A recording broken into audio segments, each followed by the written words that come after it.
You wake up one morning and your body doesn't quite move the way it used to. You glance at your hands and notice the wrinkles deepening, the skin thinning like fragile parchment.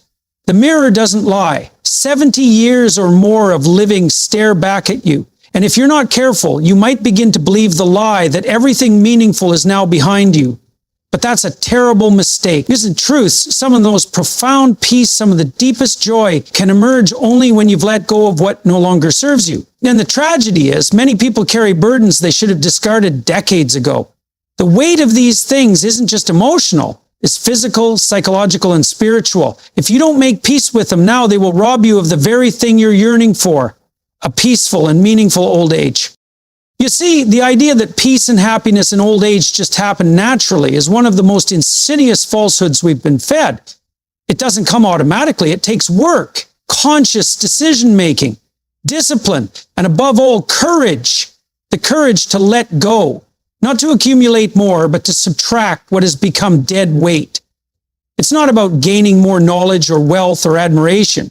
It's about throwing away, discarding, purifying. And this isn't some ascetic philosophy either.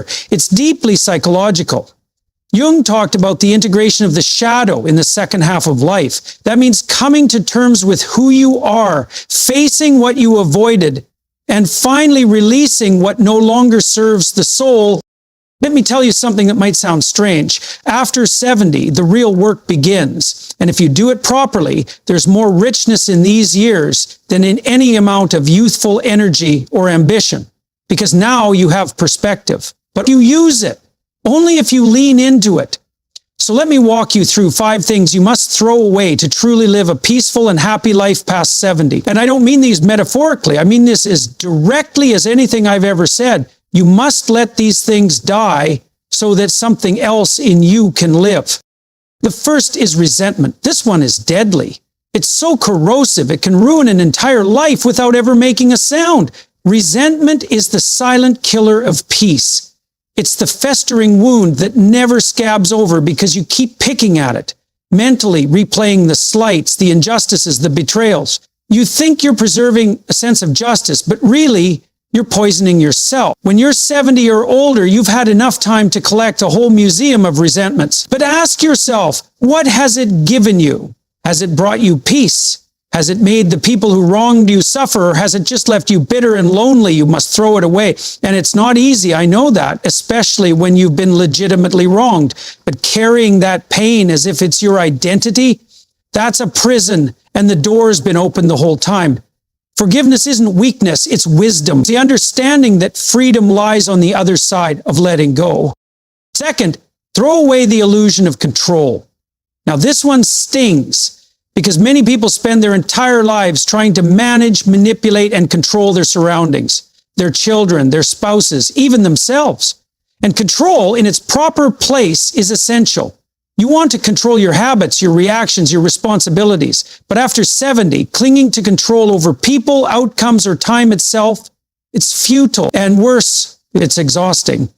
Let go of it. Allow life to unfold. You've planted seeds for decades. Now is the time to watch them grow. Or not. You can't force it anymore.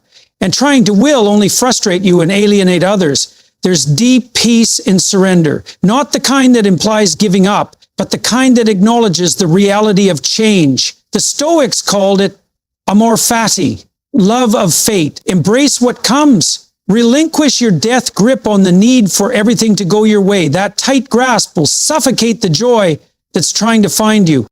Third, you must throw away comparison. You look around and see people your age who seem happier, more accomplished, wealthier, more loved, and it stings, especially when you feel like you did everything right.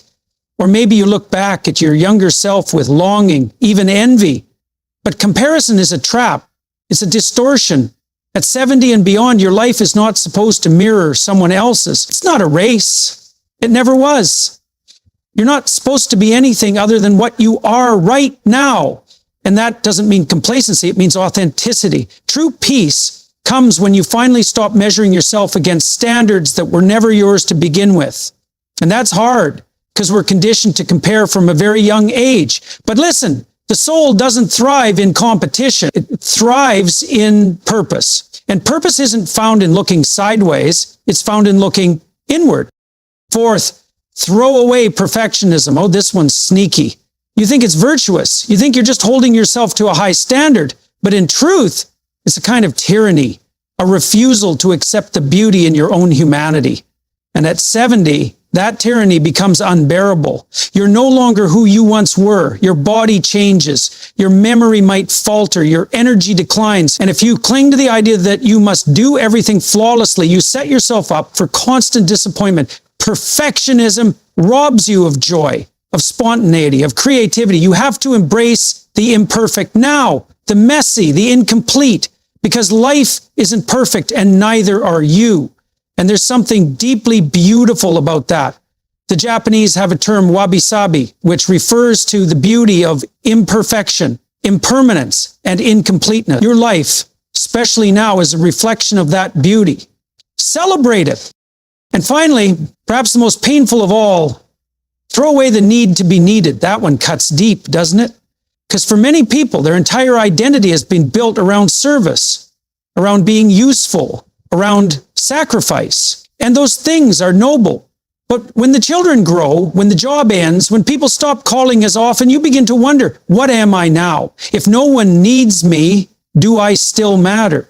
But let me tell you, your value does not hinge on being needed. Your value is intrinsic. You matter because you are.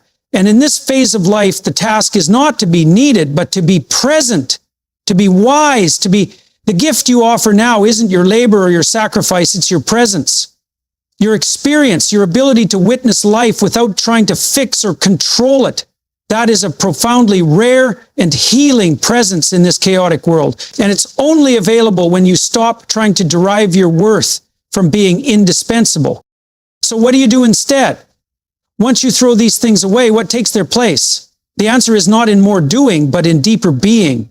You cultivate presence. You seek beauty. You engage in reflection, not rumination. You give not out of obligation, but out of joy. You forgive not because others deserve it, but because you do. You surrender not to fate, but to the deeper rhythm of life that has carried you this far and is not done with you yet. There are people who find more happiness at 80 than they ever did at 40. Why? Because they finally stopped trying to be someone they're not. They finally laid down the heavy baggage. They finally realized that what matters most is not achievement, but meaning. Not admiration, but connection. Not youth, but wisdom. And the paradox is, once you throw away these burdens, life becomes lighter. You smile more. You can sleep better. You notice things again. The way sunlight dances on the table, the sound of a child laughing in the park, the texture of old wood beneath your hand. That's life. That's peace, but it requires letting go. So I ask you now, what are you still holding on to? What ancient bitterness still festers in your soul? What illusion do you still cling to, thinking it will give you control or safety? What comparisons still torment you in the quiet hours? What part of you still demands perfection or insists on being needed to feel alive? Identify it, name it. And then, with every ounce of courage you have left, throw it away. You are not too old to change. You are not too old to begin again. You are not too old to heal, but you must act now, before more years slip by under the shadow of these burdens. There is still so much life ahead, even now, but only if you make room for it. So do something radical. Take a piece of paper and write down these 5 things: resentment, control, comparison, perfectionism, the need to be needed, and then burn it. Literally or metaphorically, but let it go. And when you do, something astonishing will happen. Peace will come rushing in to fill the space, not the peace of passivity, but the peace of clarity, of presence, of grace. You've carried so much for so long. Isn't it time to put it down? Let this be the day you begin again, not by adding more, but by subtracting what no longer belongs. And in doing so, you may just discover the most peaceful, the most profound, the most beautiful chapter of your life has only just begun.